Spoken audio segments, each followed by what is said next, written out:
It is time for business news with Richard Southern. Now, you don't have to look far to see a crane in the sky here in Toronto, but that doesn't really tell the full story when it comes to the state of the city's construction industry. Hi, Richard. Hello, Erica. Yeah, you and I talk all the time about how, the housing market has been cooling off and inflation taking its toll and all that. But you wouldn't know it looking at the construction sector here in our fine city. It continues to boom. Toronto has the highest number of operating cranes anywhere in North America. 230 cranes operating here in the city of Toronto. That's 5 times higher than the second city on the list, which is Los Angeles. Most of these cranes are being used for condo developments, 126 at residential construction sites, 41 at commercial construction sites, and 11 for hospitality type of buildings. Now, Ontario, the government, they want to build like 1.5 million new homes over the next decade. They want to find some, cheaper alternatives for people. So those are some ambitious goals that should keep the cranes in the skies.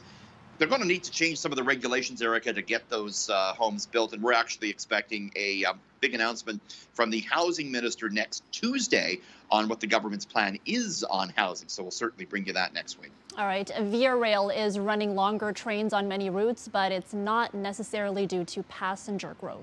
No, this is not so great. Globe and Mail is reporting that Via is adding some buffer cars on its trains in case of a crash. Via adding empty cars as kind of crumple zones to better protect passengers and crew in the event of a crash. And this is because a lot of the trains Via is operating are old. Some of them were actually built in the 1950s.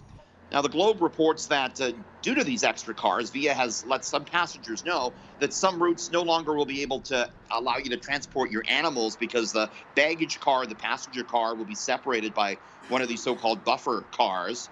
Via didn't say how many of these cars would be used. The Crown Corporation is trying to refurbish its fleet of trains. They're spending $200 million to upgrade them, but that's not such great news from the rails there. Okay. Yeah, I mean, good for safety, but a little scary thinking about that.